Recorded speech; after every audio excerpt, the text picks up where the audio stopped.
Well, I can't afford my house anymore.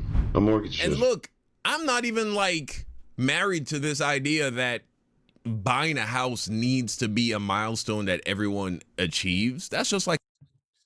And I wholeheartedly agree with that sentiment. I think the idea of home ownership is being foisted upon people because it's seen as an obvious way of basically increasing wealth.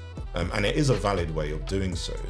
But I think what many people want, again, this is anecdotal, there's no evidence behind what I'm going to say here, is they just want security. And actually, even in my own mind, I'd be very comfortable renting somewhere indefinitely because I don't have this strong desire to own properties or own my home. I just want security, and I just want to be in a situation where I'm not struggling or worried about what I'm going to be spending just to live. But the only way to get that peace of mind is to either buy your home outright or to get a mortgage and agree a fixed term, or even if you're doing a tracker, at least it's on your own terms so that you can budget and feel comfortable about doing other things like going on holiday, saving, investing. Like, you need that stable foundation, which is being taken away from people with this new dynamic we're seeing and observing here.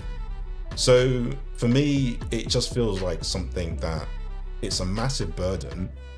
You know, if you didn't have to do it, it would free up a lot of money to do a lot of other different things. You know, you could go traveling, you could invest more aggressively, even if you want to be more sensible. You can set up your own business and invest in yourself rather than borrowing from the bank, because again, you've got that free cash.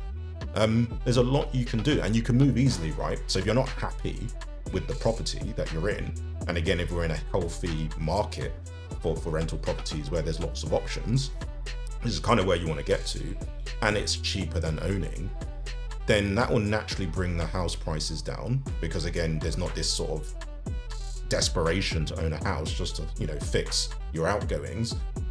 And also people will be more just, will be in a better position to say, actually, you know, this house isn't up to code, I want to move somewhere else. So there's a lot of freedom if you could have rental properties that were available and there was legislation in place to enable rent control